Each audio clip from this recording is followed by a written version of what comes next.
counters. 18 out of the 40 counters will have self-bag drop facility, which is the latest technology which we are using in most of our other airports also. Immigration and immigration counters will be electronic. ATRS machines are basically automatic tray retrieval machines which are there at the security check to make the processing faster. These machines are used now, so they are the latest technology. 10 machines will be put so that there's no congestion at the security area. There will be self-check-in kiosk and there will be a baggage reclaim belt, 4 baggage reclaim belts. On sustainability, there are a lot of initiatives like Minister Sir mentioned earlier. All the airports are focusing on solar in a big way. So we got a 5 megawatt solar plant which we plan to have it operational on day 1 of the airport. So that's going to supply a lot of energy requirement for the airport itself, probably around 40 to 50%. And as we grow, we can put it up more because we have enough space available on the air side. We have something called as a bridge mounted equipment, which is a ground power unit and pre-cool air unit. So these are used basically to make sure that the aircraft is not running on fuel actually while it's parked or while it's stationed at the airport, while the passengers are sitting in.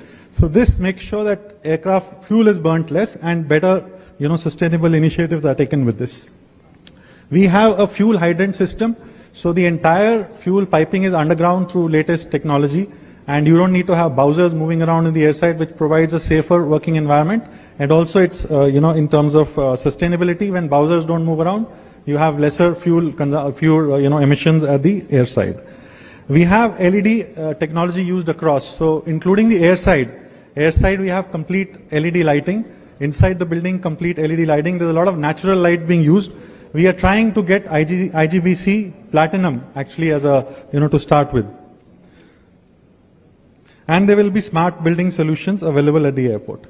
Next one is the most important one. As all of us know that pharma sector, the other logistics sectors which are very, very highly operational in Vizag today, but we don't have enough the international level cargo facilities available where we can ship your cargo material through temperature control facilities and through cold storage facilities. So that will be operational from day 1. So we are putting a 25,000 metric ton capacity cargo unit which will really help the industry in this area and the vicinity.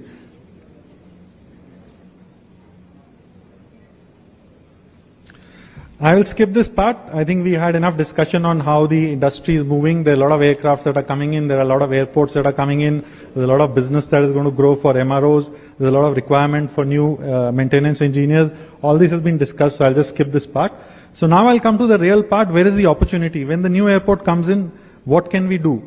So just to give you a perspective, today, current Vizag airport is connected to only 13 domestic destinations. Compared to its peers, let's say Bhubaneswar, Jaipur, or let's say Goa, they are connected to almost 30 to 40 destinations. So there's a clear opportunity. A place like Hyderabad is connected to 75 domestic destinations. So how can we move this up? And there are a lot of places like, Ahmedabad, Pune, Goa, Jaipur, Cochin, which are not connected, where traffic is going, but they are going indirectly today, probably by Hyderabad or Bangalore. So that's the great opportunity that we have. We still have a lot of airlines which are not operating in the current Vizag airport. So we have Akasa which is not operating. We have SpiceJet which is not operating, and some of the other airlines. So that's the opportunity that exists. We believe that, these are the numbers that we are looking at. So when we launch, the current numbers are at 2.96 million. And when we launch, the first year itself, we are looking at a 3.6 million. And by FY30, we are looking at almost 5.27 million. So you can say from the current number, we'll almost double in the next 3 to 4 years. And then in the next, up to FY35, let's say next 10 years from here, we are looking at a 10 million airport, which is a big thing. And if we can do better, yes, we'll be happy to do that. These are the current estimates that we have with respect to the current market scenario. And all this is possible because many aircrafts are on order, and a lot of passengers today are flying indirectly from Vizag to so many destinations in India. So there are enough opportunities available, and we believe this is easily doable. Coming to the most important part of this session, so talking about the airport to your industry, how does it matter? The next slide is very important, so I would seek your attention on this. So we are calling this as an aerotropolis. So government of AP has been very visionary and making sure that all the requirements that are required, for the airport are taken care of this from the next 40 year or 30 years perspective. So there's a large land parcel of 2,700 acres which is available. Out of this, there is a commercial land available which is around 154 acres, There is a residential area which is available around 139 acres. This is not done by any of the airports till now. So there's a residential area of 139 acres. And then there is an aviation hub. This is recently allotted by government of AP. 500 acres has been allotted as aviation hub. So all the discussions that, you were having initially in the first half, that, you have a lot of investment that will come in where manufacturing will happen, R&D will happen, in the aerospace segment, and you will need a lot of manpower. So this 500 acres can be used for all of you, to come and, put up your setup here, and we'll be happy to support. How this works? Well, see, most of the new developments are happening mixed-use development. And next to the airport, if you do mixed-use development, it really helps. So you have a residential area, you have a commercial area, and you have an aviation hub. Now, why does an aviation hub need to be next to the airport? Because proximity to the airport provides a lot of logistics, support to most of your industry, which needs sometimes, complex cargo to come in, or sometimes you need to do some test flight, or you need to do whatever. So you need to have a close proximity to the airport. So all this helps, from the vision perspective of government of AP, that we have land available here, and we'll be happy to support you to come and invest into this. And government of AP is coming up with a lot of initiatives.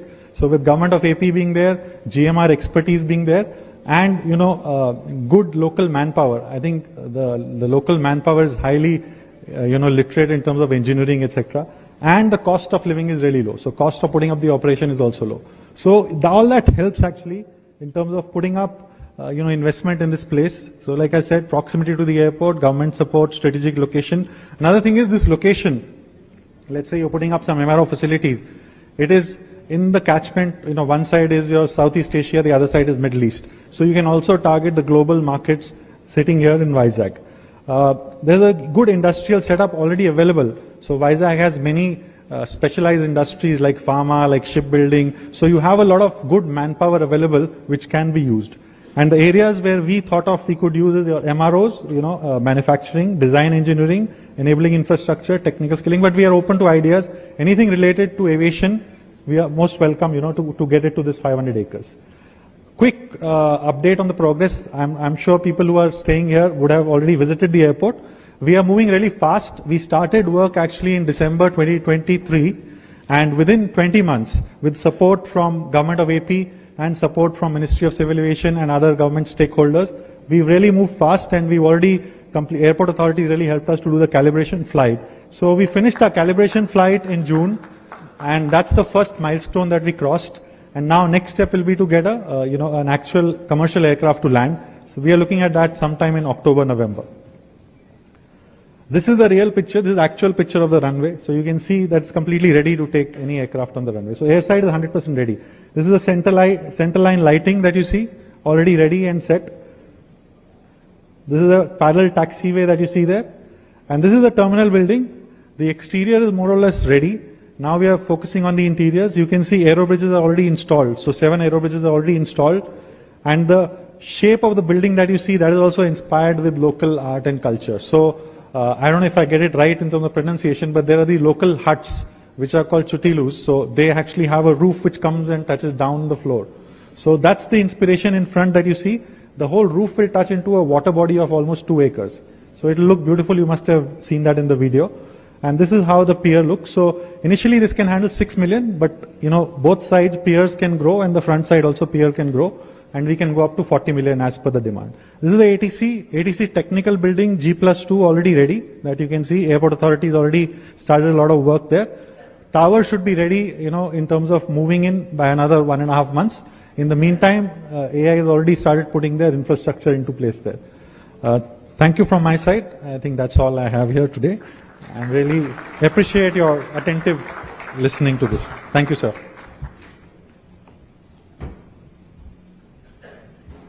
Thank you, Mr. Kalra. Continuing the industry perspective, we have Mr. BVR Mohan Reddy, Founder Chairman, Scient.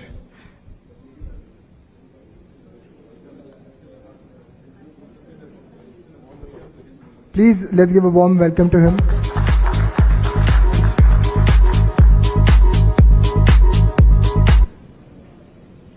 Honorable Ministers, Shri Ram Mohan Naidu Garu, Shri Nara Lokesh Garu, Dr. Satish Reddy, several other dignitaries on the dais, off the dais, Good afternoon to all of you.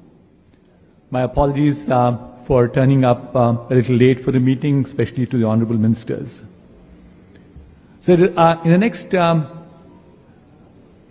to 10 minutes, what I wanted to share with you was a vision of mine, which I think Andhra Pradesh can leapfrog into digital first MRO leadership.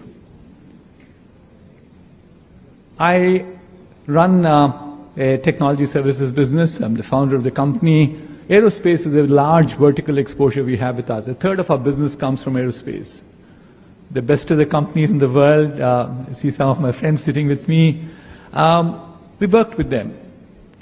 And one of them, in one of the senior executives, one of the conversations shared with me, saying that, Mohan, you people go ahead and judge an airline primarily by the seats and the meals they serve. But what actually makes airlines successful is the ability for them to keep their aircrafts in service, whether it's the body or the engines. So if you were to keep the aircrafts in service, key element to it is all about maintenance, repair, and overhaul. So I just want to impress first upon all of you how important MRO is. Moving on, why is MRO important? I saw my previous speaker skipping a slide saying that we've been hearing about it since morning, but I'm not going to repeat it either. But the highlights are, for certain, that what we see is that the fleet expansion that's happening in this country. Leaps and bounds under the leadership of Prime Minister Modi, Mr. Ram Mohan Naidu Garu, Chandrababu Naidu Garu, and Lokesh Babu, all of them. The economy continues to progress at a pace which we all now feel that very confident it will continue to grow at the same pace for a number of more decades. So the fleet will become larger from where we are at this point of time, from about 700 aircrafts, will probably go to about 2,000 aircraft by 2030. Equally important is the military aircraft fleet will probably be consisting of both the fighters, the choppers, the UAVs, and the transport aircraft will grow to about 1,200 by 2030 again. But then we also have enormous amount of dependability on foreign countries today. We have MRs, all right. I think if you go and do the Googling around or you do the chat GPT, you'll find that there are about 68 of them which have been licensed by DGCA at this juncture.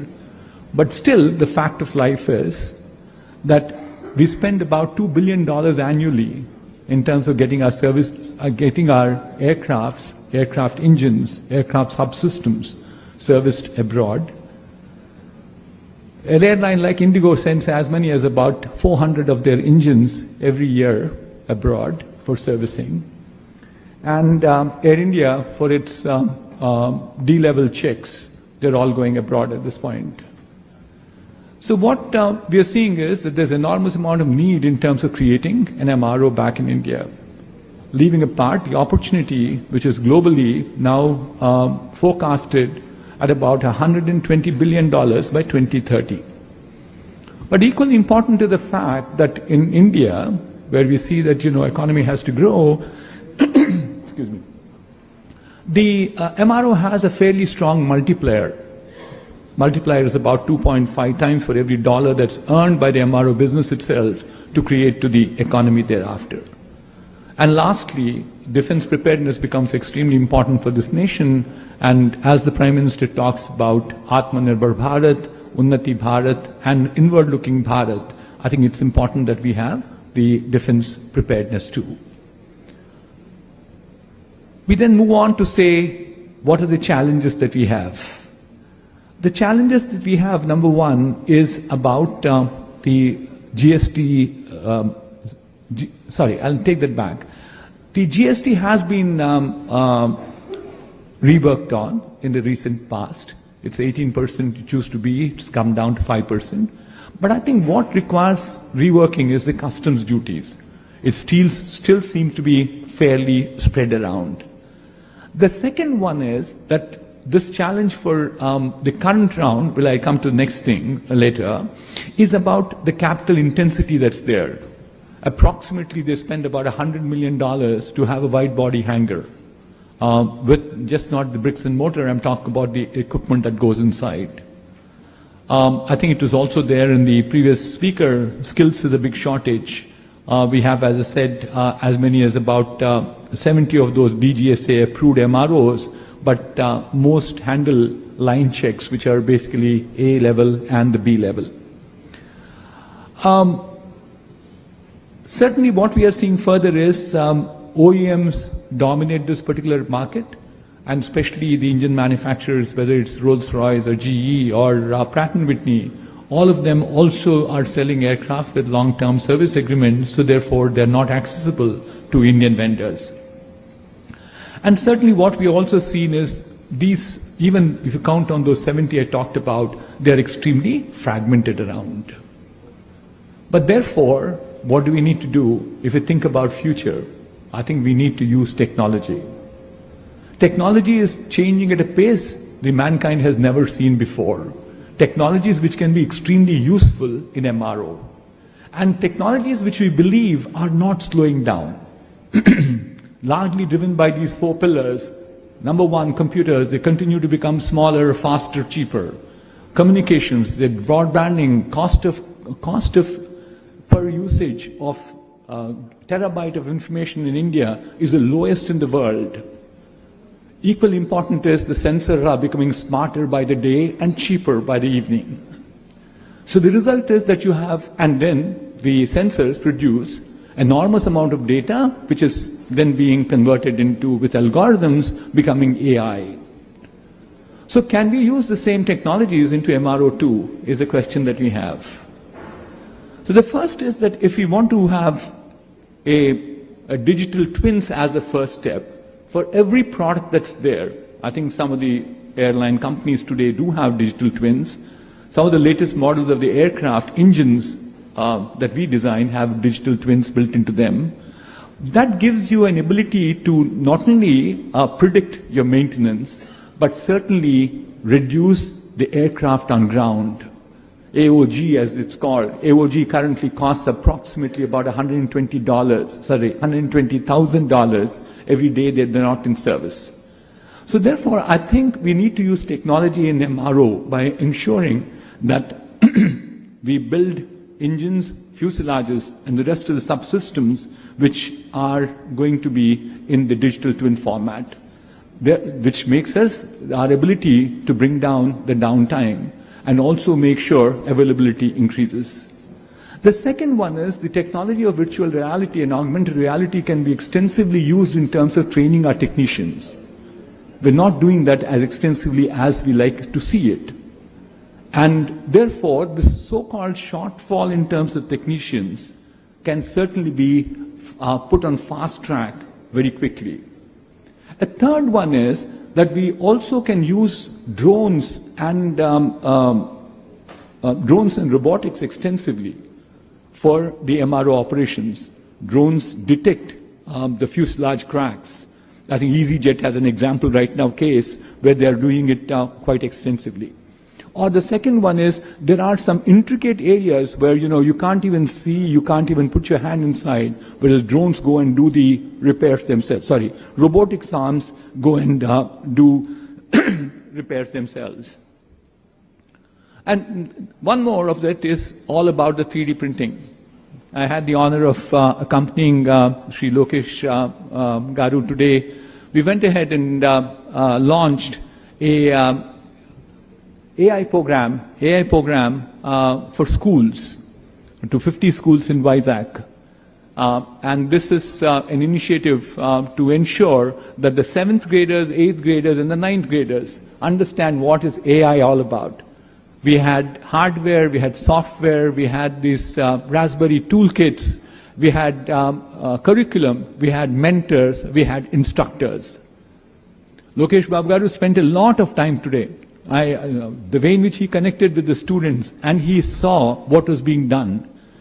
I wouldn't believe it myself. 7th graders trying to do automated wiper mechanisms. just when there's a drop of water falling on a sensor, the wipers start working, or the way in which the robotic arms can work. So therefore, I think, and also one more which we showcased to him today is the 3D printing part. And that's going to be groundbreaker in MRO operations. You don't need to keep, some parts cannot be done using 3D printing, all right. But there, even for that matter, GE right now just does the jet engine nozzles using 3D printing. So you don't have this challenge in terms of spares not available, carrying too much of spares, carrying the cost of spares, all that can be taken care of. So what we can therefore do is also there, the last one I have in the list of asks I have is to have a green and sustainable environment. MRO can be built as it's built for the first time. I think a good example that we have, which has been extremely successful, and I'm sure Honorable Minister would have seen it, and many of you probably know it much better than I do, is about the Seletar Aerospace Park in Singapore, as it's called the SAP of Singapore. And precisely what SAP or the Seletar Aerospark has done, we can do the same thing in the Bhogapuram Aerotropolis, that's how it's taking right pronounced. And what can we do there is right now, because it's greenfield, build a ecosystem that can create a cluster of MRO, for MRO. I think the model I like to just highlight and call out is to say there's a similar model which made the IT industry extremely successful. It was called the STPI, Software Parks of India, which gave the ability for people to import them without paying duty, use them as and when required, with very little hassles around, which means that effectively the amount of cost of doing business is what I keep doing becomes quite minimal. And the ease of doing business becomes maximized. So therefore, Bhogapuram Airport, in terms of having all the features, including things like, a training academy.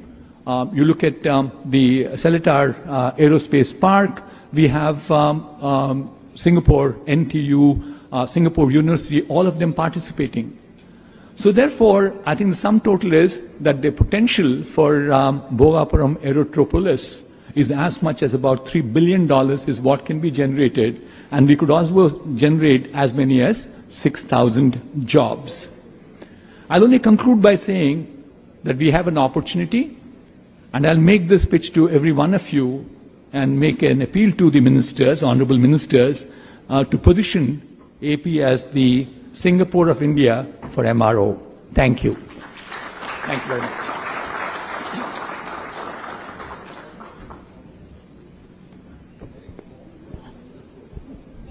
Thank you, Mr. Reddy.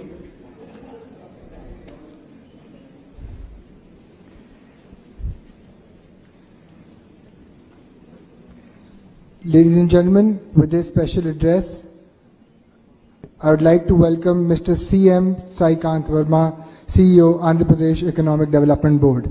Let's welcome him with a round of applause.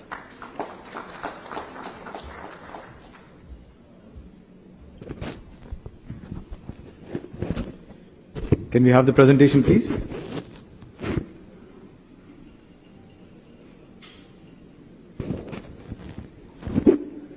Good afternoon to all the dignitaries on the dais, distinguished guests, ladies and gentlemen.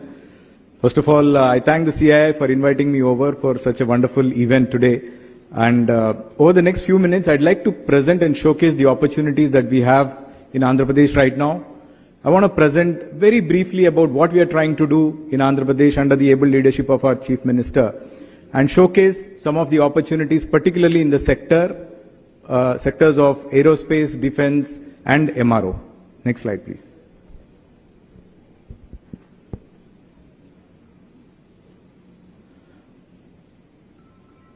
Yes. So, Andhra Pradesh is now India's rising economic powerhouse, and it's a force to reckon with. We are the 8th largest state in terms of geography. We have a population of 53 million, and we are an economy of 180 billion. Of this, 42% comes from services, 35% from agriculture, and 23% from manufacturing.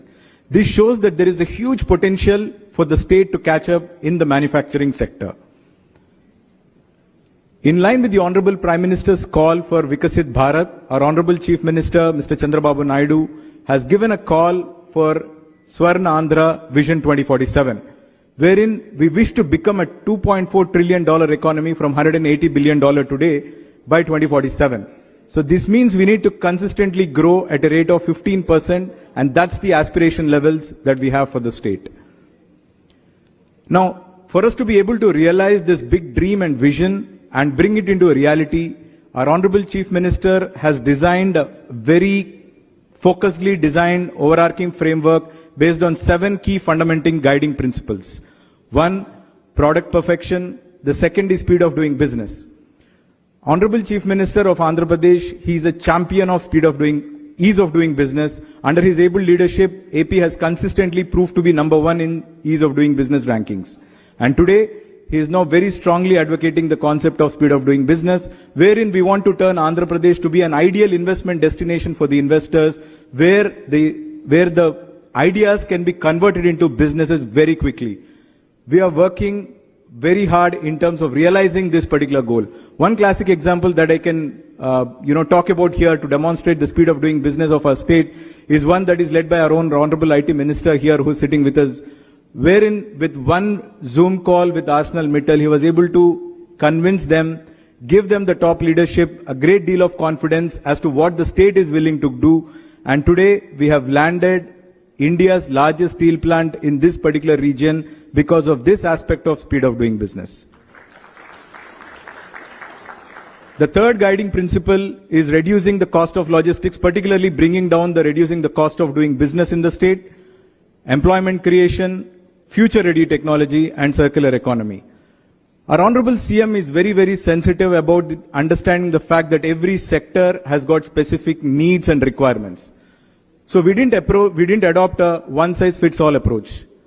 We have developed sector-specific policies which cater to the sector-specific needs and requirements. And today the state has rolled out roughly about 25 different policies which caters to different sectoral policies, technology-focused policies, infrastructure policies, and climate action policies. So you can see the list of all these policies which have been launched so far right here. Now, Andhra Pradesh is trying to position itself as India's gateway to the east. We have got third longest coastline in the country, almost 1,000+ kilometers of coastline. 6 operating seaports are there.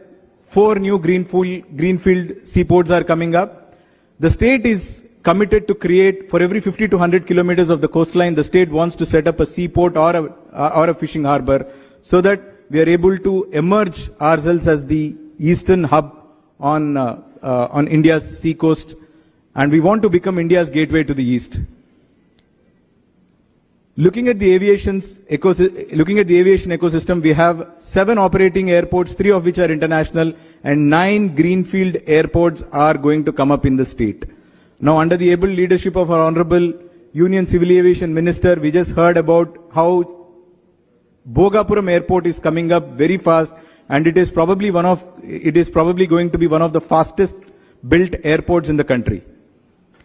And one of the key nodal points of the entire aviation ecosystem is going to come up in Amaravati, where a new greenfield airport has been proposed in the form of a hub and spoke model, while we are trying to turn every other airport into a spoke, with Amaravati trying to become the hub of the East Coast connectivity in terms of the airports. In terms of the economic corridors, AP, we are trying to leverage on the 3 industrial corridors which pass through the state at this point of time: Chennai-Bangalore Industrial Corridor, Hyderabad-Bangalore Industrial Corridor, and Vizag-Chennai Industrial Corridor. Sector-specific industrial clusters are being developed across all the 3 nodes, all the 3 industrial corridors, so that we are trying to create ecosystems rather than trying to attract investments and standalone industries here in the state. And these are some of the marquee investments that have been firmed up in the state of Andhra Pradesh in the last 14 months, and this is just the beginning. Coming to the aerospace defense policy, we have 4 major thematic defense clusters that have been planned in the state: missiles and ammunition, defense electronics, aircraft, and naval shipbuilding. Now, the policy talks about creating 1 lakh jobs over the next 5 years by attracting 1 lakh crores of investments into the state by 2030. That's the vision statement. That's where we want to be. You know, I think the recent global developments, particularly Operation Sindoor, has demonstrated how important it is for a country like India to focus and become a global hub in aerospace and defense. And in line with that particular need of the country, AP, we are trying to stand up and we want to become that national hub of aerospace and defense going forward. Looking at the thematic clusters, we have 6 clusters, aerospace and defense clusters. The first is the Visakhapatnam Srikakulam cluster, which is focusing on the naval industry. The second industrial cluster, which is Jagaipeta, where we are focusing on missiles and ammunition. The third, Karnool Orvakal cluster, where we are focusing on drone and UAV technologies. Fourth is Lepakshi, where we are focusing on the entire defense systems to come in and also the electronics clusters to develop. Tirupati is emerging as the R&D hub. And lastly, Donakonda is focusing on aircraft component manufacturing. So a great deal of non-fiscal and fiscal incentives have been assured in aerospace and defense sector. This is in line with the 25 policies that have been launched in the state of Andhra Pradesh. We are ready to partner with all of you, with the industry, and we welcome you to explore the opportunities here in Andhra Pradesh. And I'd like to take this opportunity to invite all of you to the CII Partnership Summit, which is scheduled here in Visakhapatnam between 14th and 15th November.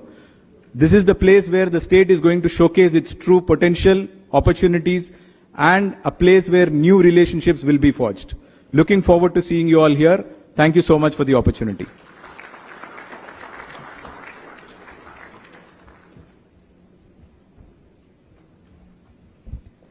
Thank you, Mr. Verma.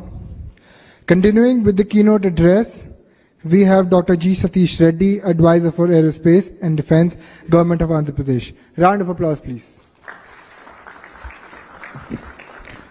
Namaskar. Honorable Minister of Civil Aviation, Government of India, Sri Ram Mohan Naidu Garu. Honorable Minister of IT, HR, Skill Development, Sri Nara Lokesh Garu. The Honorable Minister of MSME, Government of Andhra Pradesh, Sri Srinivas Garu, Sri Mohan Reddy Garu, the Chairman, CII, Murali Krishna Garu, Mr. Sai Kant Verma, the CEO of Economic Development Board of Andhra Pradesh, and all other eminent personalities here. The Civil Aviation Secretary, Mr. Samir Sinha, is here, along with his colleagues. We have Mr. Salili and all others. Namaskar to you once again, and good afternoon to you. If you look at the overall scenario of the defense and aerospace in the country first, and then coming to AP, with the efforts in the last few decades and very focused efforts and specialized efforts in the last 1 decade, the scenario has completely changed. In the defense sector, about 10 years back, we were struggling to have just around 30% as the indigenous content in the whole weaponry equipment what armed forces had. And today, it has crossed 65% in the whole thing what we have in the armed forces today. That is one huge change.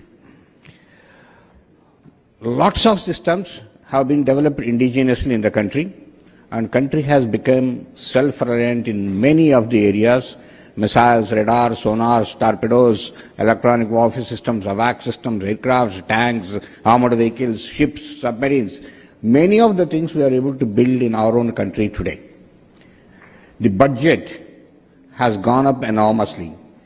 See, it is 6,81,000 crores is the budget of the defense today. Out of that, the capital procurement is about 1,75,000 crores. That's the thing. If you look at last year, out of the 1,75,000 crores of the capital budget, the indigenously manufactured items were 1,25,000 crores. 1,25,000 crores for the indigenous thing. The immediate response from Honorable Defense Minister, Raksha Mantri Sri Rajnath Singh ji, is that we should make it in the coming next financial year, we should make it 1.75 lakh crores. And then the target for year 2029 is 3 lakh crores. This is the way the indigenous manufacturing capability in the country is going with various policies which have been brought up. The country, Bharat, has been one of the leading importers of defense equipment. We were standing in number 1, number 2 positions in the globe. Now today, it's turned around. We started exporting. Last financial year, we exported 23,666 crores worth of defense equipment from this country, and there was a lot of potential to do, also much more. And now the target given by, again, Honorable Raksha Mantri is make it 50,000 crores by 2029. This is the way the defense sector is taking a shape. In the same way, in the aero sector, lots of aircrafts are being manufactured here in the country, leaving aside the helicopters, which HAL is making varieties of helicopters. You must have heard just 1 week back, the Government of India has cleared again 97 LCA Mark 1As, making the total number of LCA Mark 1A 180 and LCA Mark 1 40, totally 220 aircrafts, and now HAL has got more than 1 lakh crores order of one just LCA Mark 1A. This is number 1. The government has already approved the project of the heavier version LCA Mark 2, which again the country needs about 200 at least. And the most advanced 5th generation fighter aircraft AMCA, again the government has approved the project, which probably in the next 2 years it should be rolling out. AMCA project also is approved. See how many aircrafts, and one more aircraft is in the pipeline, which is twin-engine deck-based fighter aircraft for the Indian Navy, TED-BF. So there are 4 aircrafts at various stages. In the next 10 years, the amount of business in the aero sector, in the military aircraft itself, is among us. And military transport aircraft is another one, where again a lot of people are working on it. You just heard the news that Embraer and Mahindra have tied up and trying to manufacture here. The Honorable Civil Aviation Minister has been showing a lot of interest and has been taking continuous reviews to indigenously manufacture each and every component in the aero sector, and also to manufacture the regional transport aircraft and military transport aircraft in the country. Has taken number of reviews, and the country is poised with the design already available to manufacture a regional transport aircraft. I am sure the Honorable Minister will be able to take it forward and make that the country comes out with a civilian aircraft manufacturing hub also in this country. So this is the way the whole country in the defense and aero sector, the way it is shaping. I am not talking about much space. All of us are aware how the space is evolving itself, and we have completed our Chandrayaan mission. Now we are going for man in the space and Gaganyaan, and then we are going to have a space station and many other things which are going to come. And the surge in the activities in the aerospace sector is enormous, with a lot of industries, particularly startups, coming up in a big way in the country. So this is the overall scenario in the country. In this scenario, AP, with the leadership of Honorable Chief Minister, has come out with so much advanced policy which Mr. Saikant has just presented. I'd like to just mention one thing. It has been so much thoroughly prepared, and Honorable Chief Minister has taken so many reviews on that, and then the policy has come out as the best policy in the whole of the country. AP's aerospace and defense policy has come out as the best policy in the country today. And he has presented the number of sectors and number of places what are coming. This has created again, I'm just seeing the last 2 months, there's a lot of activity, a lot of interest among the industry in the country to look at the state of Andhra Pradesh. I'll just tell you, we had a couple of road shows, one in Coimbatore, one in Ahmedabad, one in Bangalore, and particularly I'll just tell you the road show what was there on the 18th of August in Bangalore, there were 300 industries which attended that, 300 industries.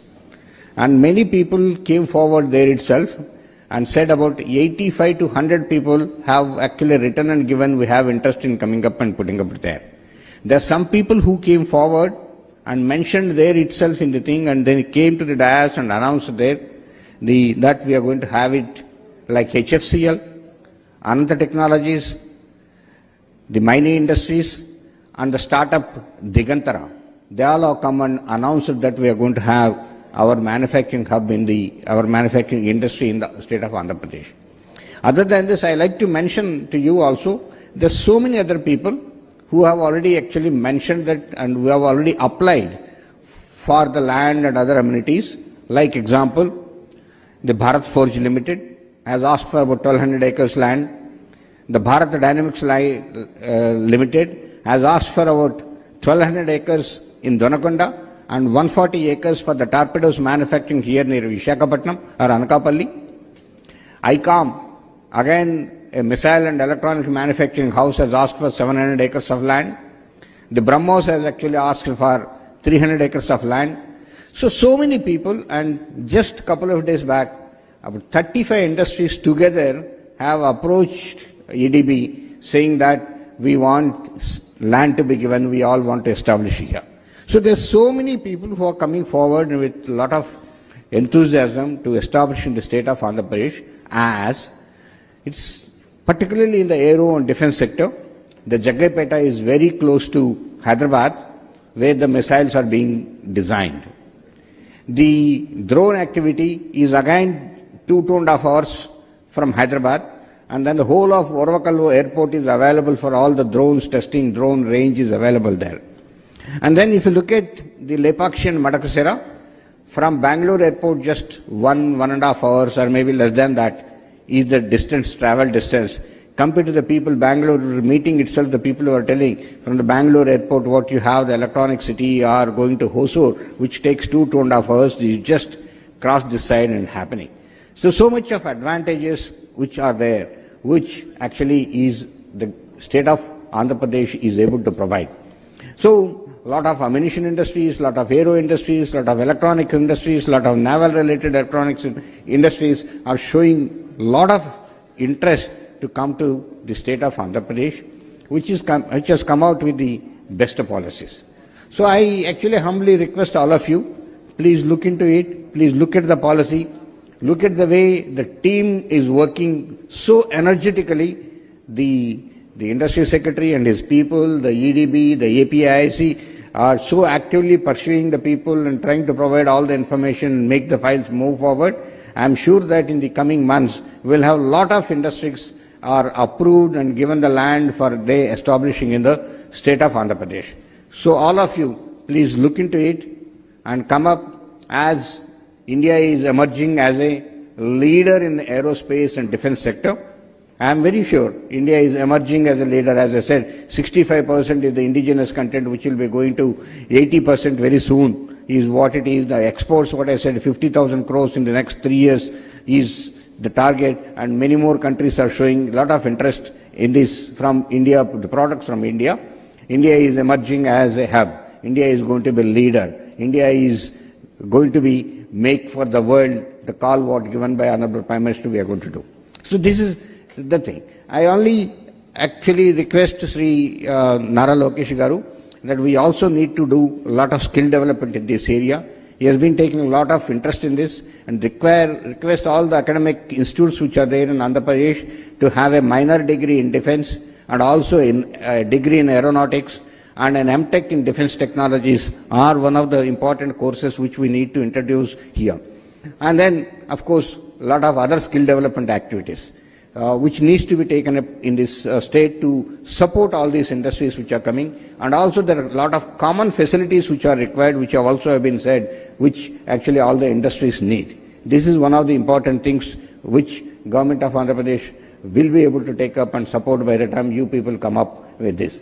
So hence I request you, please go through, study the policy and interact with the people and try to have your industry coming up in the state of Andhra Pradesh. Namaskar. Jai Hind.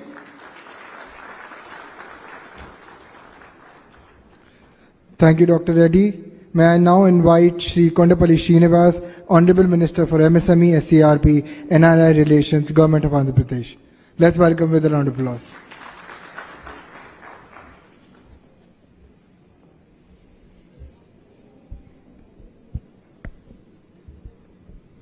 Respected Minister for Civil Aviation, Sri Ramohan Naidu garu, and my leader, respected Minister for HRD, IT, and respected dignitaries on the dais and off the dais. It will not take much time. It's been a long day for you. But I would like to make a note as a Minister for MSME for the state of Andhra Pradesh. I would like to make a note that as large and large industries are coming into the state, there are equal opportunities for MSME units as well. As an SME, there are a lot of opportunities that are being opened in the state of Andhra Pradesh. As you've seen, my colleague, my CEO for EDB has presented the future of Andhra Pradesh, how the state is going to classify it in terms of sectors where the aerospace and defense could be developed. And as you know that Satish Reddy garu has rightly pointed out that the list of industries, the large industries that are coming into the state, there are equal and good opportunities where the MSMEs can be developed around those large industries. As a policy, Honorable Chief Minister has intervened. How do we support these MSMEs? He has brought in a very good intervention where he wanted to support all the industries that are coming in the sector of MSMEs. I would like to know that his interventions primarily, giving a corpus of 100 crores for supporting the technology transfer and also giving the, in terms of establishing the center of excellencies and in terms of commercialization of R&D and in terms of giving, support for technology transfer from a foreign original equipment manufacturers and DRDO. And I also say that he has given an option of flexible land procurement options. So where I should also say that there are multiple, as you know that APIC is giving multiple land options in the state of Andhra Pradesh, and he has given a flexible options where staggered payments can be allowed, lease and buy models have been given, and upfront payment has been also been given. As an MSME ministry, Honorable Chief Minister always asked us to establish parks based on sectors, particularly developing the common facilities around these parks and also establish in a way that it will be aligned to the large industries. And I also wanted to say that he has given a logistics subsidy, which is very new to the policy as such, and there's also there the quality certification and skill development and decarbonization subsidy.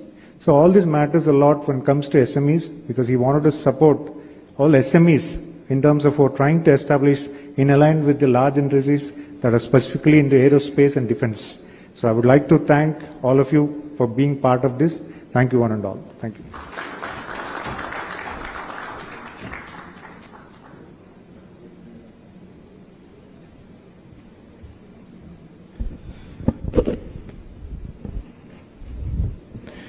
Thank you, Srinivas sir. Finally, I would like to invite our guest of honor, Shri Nara Lokesh, Honorable Minister for Human Resources, IT, Electronics and Communication, RTG, Government of Andhra Pradesh. Ladies and gentlemen, a round of applause for sir.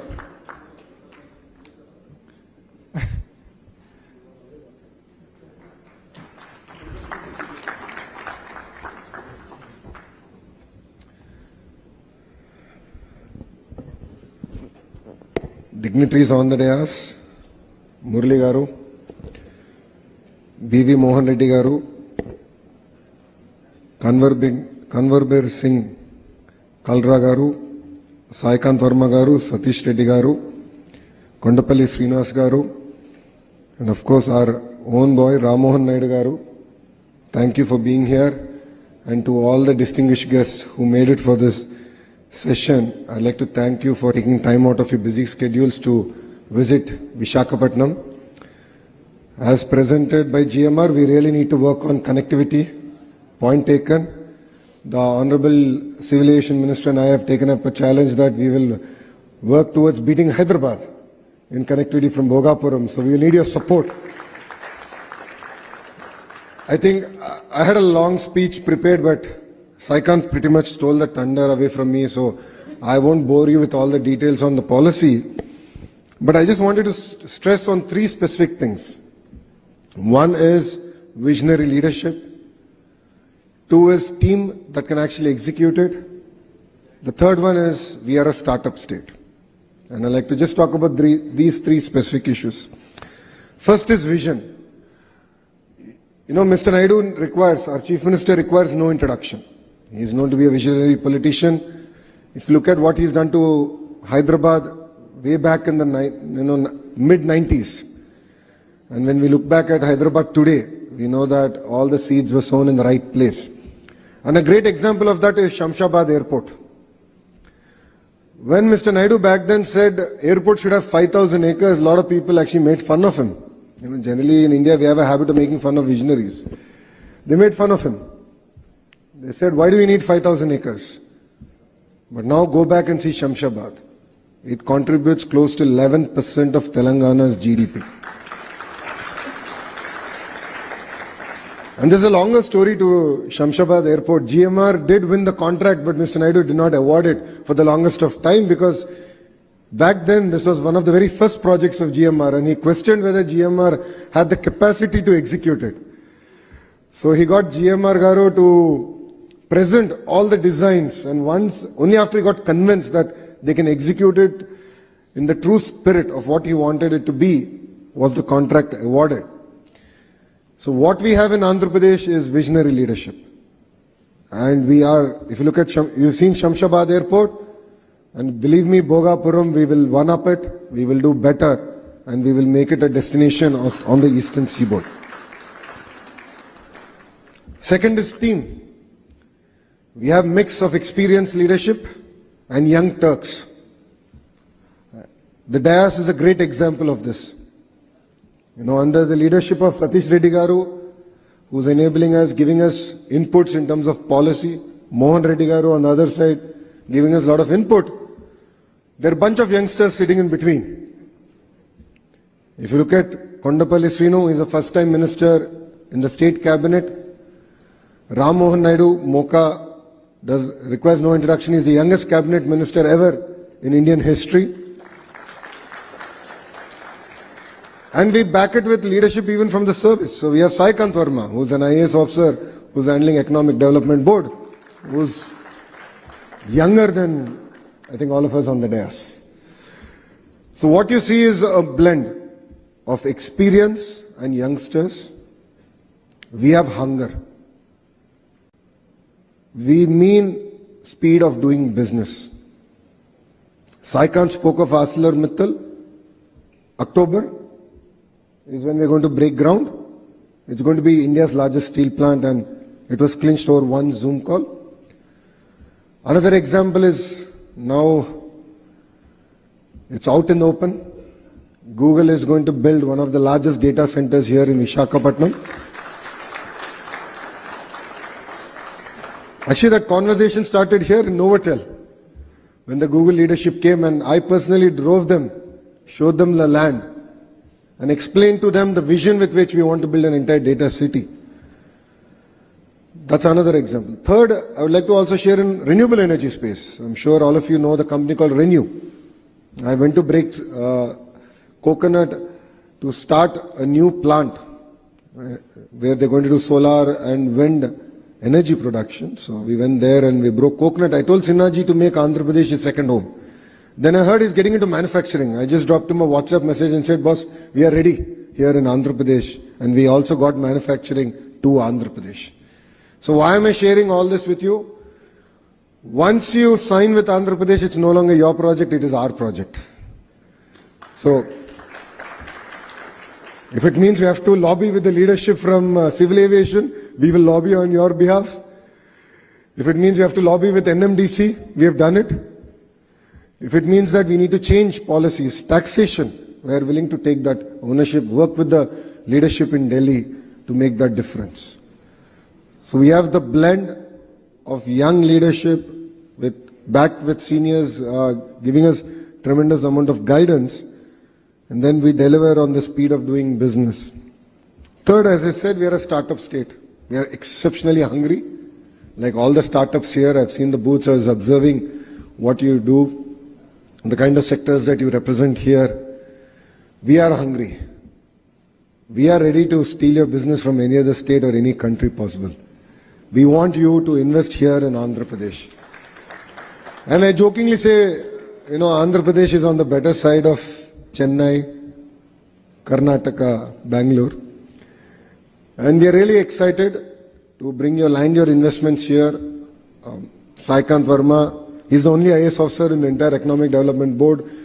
Under him, he has all professionals who have joined us from Invest India, few other state investment promotion boards. The best in their field have come, joined us. And we are here to deliver. We are here to make it a seamless experience. As you've seen in the presentation of Saikant, we mirror or we actually echo the vision of the Honorable Prime Minister Shri Narendra Modi ji's Vikasit Bharat.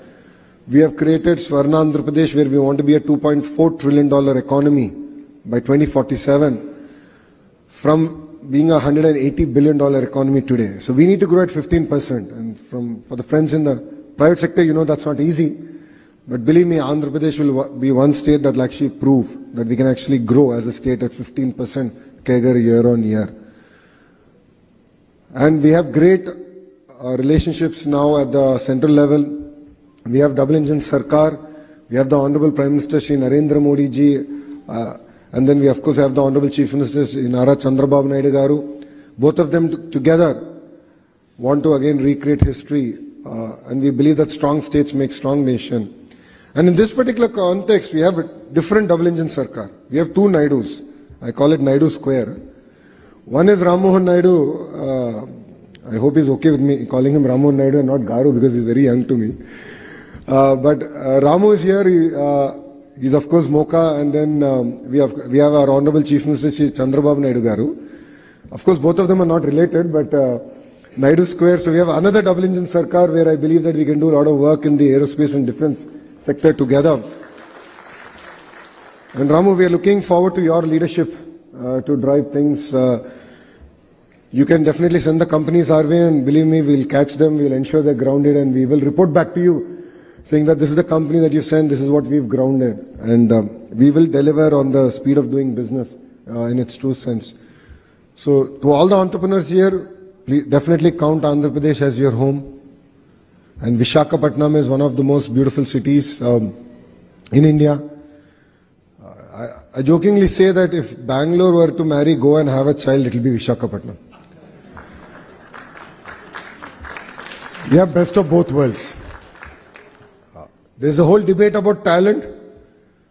In your company, in this sector, please look around. Believe me, there'll be Telugu people. They're all products of this soil. Due to lack of opportunities, they went to various other states and they're willing to come back. And there are amazing institutions here, both in the private sector and the government sector. It could be Andhra University, Geetham. We have IIM here. So there are amazing education institutions here. There's an amazing ecosystem here. And all I would request all of you is that let's make history together. This is a once in a lifetime opportunity. It doesn't come again and again. Very few states have the grit and perseverance that Andhra Pradesh has. And I've already given you 3 clear reasons why you should come to Andhra Pradesh, and I look forward to welcoming you all here. So thank you very much for giving me this wonderful opportunity. And I'd like to thank CII and Ram Mohan Naidu Garu and the entire civil aviation team here. Thank you very much for hosting this summit here. It means a lot for us. Today is a very action-packed day in Visakhapatnam. I think there are close to 6 or 7 summits happening. So you can see that energy is back to Visakhapatnam, and we're really excited. I would like to thank the leadership for really coming here and being part of, what I say is making history together. Thank you very much, and Jai Hind.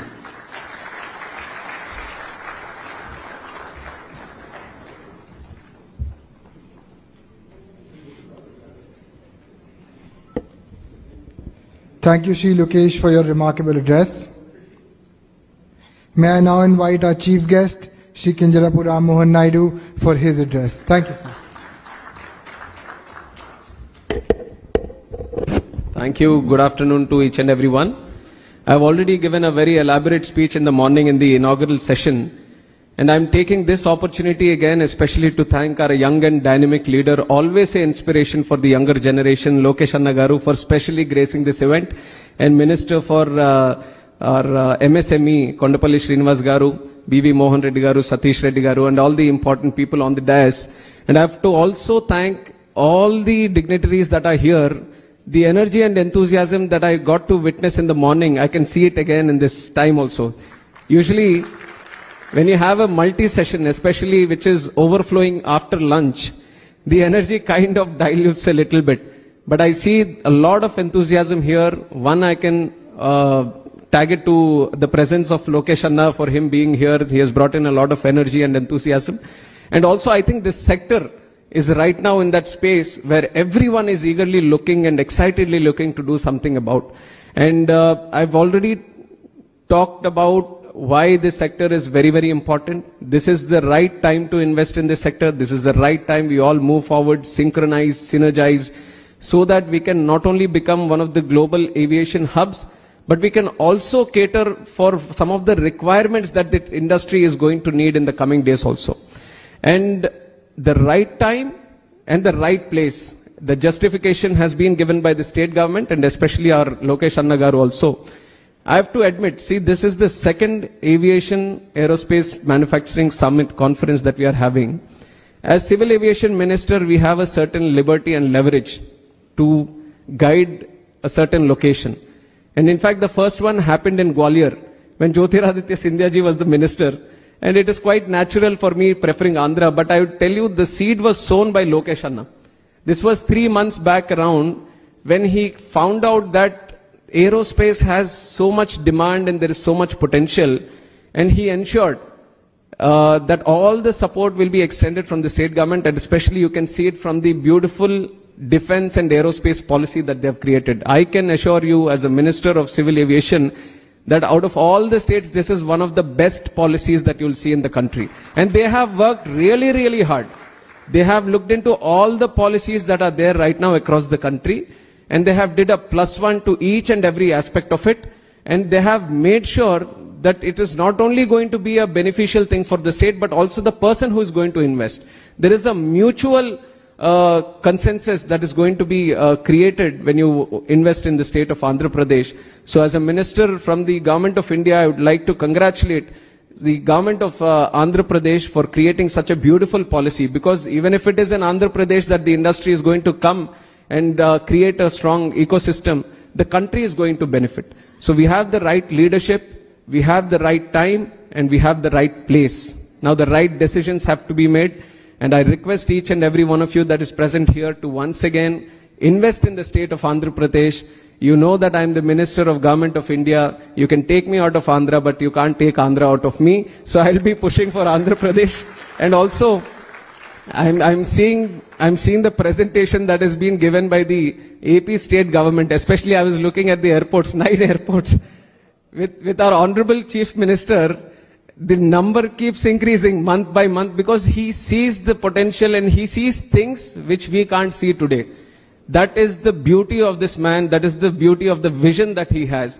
And the most importantly, when we talk about the policies also the state government is creating, you might go to other states and they'll say, we'll match the policy. Okay, we are also going to give you these kind of benefits. Why don't you come to us? Because it has become a very competitive field today. Between the states also there is a nice collaboration, including the competition that we see. But what is very important for each and every one of you to take note of, no matter anyone can match the policies or the benefits or the incentives that we can give. I mean, Andhra, the state of Andhra can give, but nobody can match the vision of our Chief Minister, Chandrababu Naidu Garu. He is the key here. He is a man of vision. And now, for the man of vision, we have a man of action also, Lokesh Anna Garu, where Chandrababu Naidu Garu brings in the ease of doing business, and now Lokesh Anna is bringing the speed of doing business. And this is a powerful combination that the state government has, and we are all there to support this momentum and the rebirth that the Andhra Pradesh state is taking forward today. It's a startup state, but a very, very aspirational state today with a lot of forward-looking policies. and investments which are going to create a buzz not only in the country but across the globe. And I've taken the example of Quantum Valley earlier. So these are some of the concepts. And I've talked very vastly into all the various aspects of aerospace manufacturing. Couple of things I just want to mention again in this closing address is that the support from the Ministry of Civil Aviation is continuously going to be there for this manufacturing sector. Like I said, this is the gold mine in civil aviation. How much we can mine out of it is there in our hands. So we are creating all the tools for us to mine it right now, and you have to take advantage of it. And second thing, now we are kind of playing catch up in this industry. We are seeing at different countries and we are trying to assess where we stand and what we can do right now. But I feel India at this point of time, with the leadership and the vision of our Honorable Prime Minister Narendra Modi ji, what we should also do is try to leapfrog in the technologies that are going to come in the future. And one thing is where we are looking about creating our own regional transport aircraft in the country. There is an assessment, there is a study going on that within 5 years we might see hydrogen powered aircrafts also. Then why can't we see that happening right now itself? What are the technologies that are required for hydrogen powered aircraft? What are the systems that are required? There are many other technologies which are still in the blueprint phase, which are in the design phase. I would say as we are trying to play catch up, as we are trying to solidify the existing system that is there, we also need to look into the future technologies. And if you talk about future technologies, if there is someone who can understand you, if there is someone who will support you, and if there is someone who will handhold you, there is only one man, that is Chandrababu Naidu Garu. There is one state, Andhra Pradesh, which is eagerly looking into you. So I once again thank Lokesh Anna Garu for coming here and presenting the model of Andhra Pradesh state. And from the Ministry of Civil Aviation, it is always a great pleasure to come back to Visakhapatnam. This is where, in one way, the journey started for me also from this region. And coming back to this region and having this important conference gives me a lot of pride and pleasure also. And all the people who have supported into making this a grand success, right from CII, SIDM, and also state government of Andhra Pradesh, all the important subject matter experts from the industry, and all the people from across the country and internationals, especially Boeing, Airbus, and all the OEMs that have come in.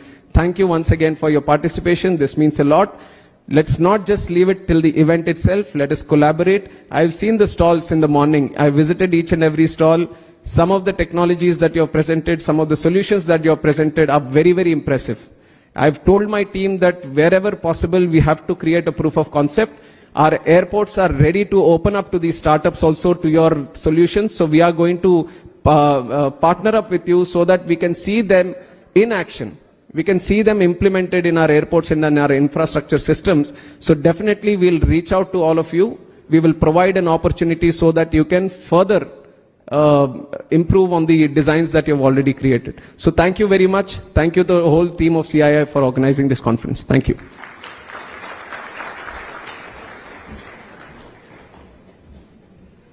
Thank you, Honorable Minister. May I now request Ms. Shoma Banerjee, Deputy Director General CII, to give the vote of thanks, please. Good afternoon, good evening. It's very difficult to speak after you have such stellar speakers, right? I don't know who to start with thanking, but before I thank, I have a story to share, and I need the attention of Shri Nara Lokesh and Minister Ram Mohan Naidu. So when I was young, which was many years earlier, because I'm old now, I had the honor and privilege of being at a convention where Mr. Chandrababu Naidu came in as Chief Minister of Andhra Pradesh. We were hosting Japanese people in that conference. Before Mr. Naidu came in, he actually walked into the conference with his visiting cards in Japanese language. That story has stuck with me. That is what a vision is all about. So he exchanged those cards as if he knew Japanese. And that is how he pitched to those people about Andhra Pradesh. And I was much younger. I am much older now. But today I saw a repetition of sorts in Mr. Nara Lokesh.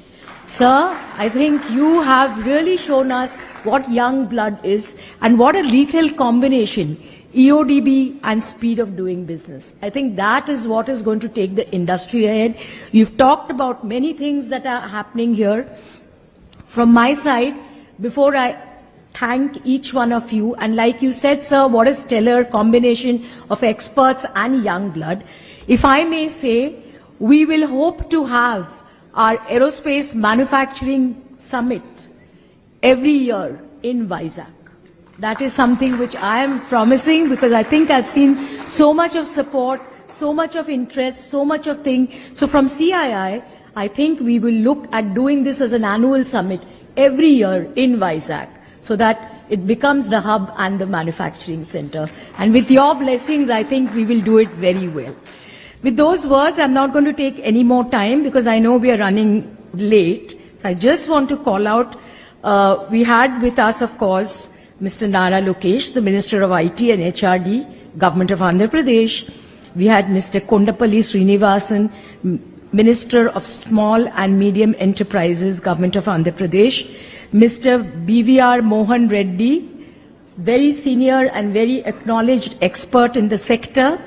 Mr. Saikant Verma, thank you, sir, for actually marketing the Partnership Summit, which we are looking forward to very much. Dr. C. Satish Reddy, Government of Andhra Pradesh. Mr. BVR Mohan Reddy, I think I'm taking the name twice. Yeah. Mr. K.S. Karla, GMR, thank you for the vision that you shared. Mr. Our own Murli Krishnan, who is, of course, the chairman of CII Andhra Pradesh. And lastly, but not the least, our very own minister, who is the man who drove us here, who guided us here, and who's given us the confidence to come back along with Sri Nara Lokesh. A big round of applause, please.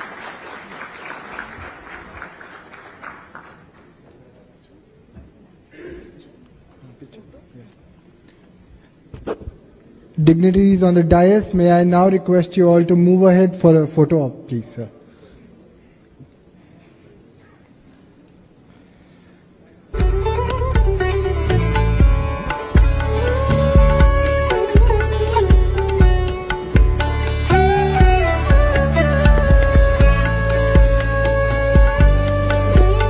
Last but not the least, the upcoming panel discussion titled From Components to Competitiveness, Connecting India to Global Supply Chains will start shortly.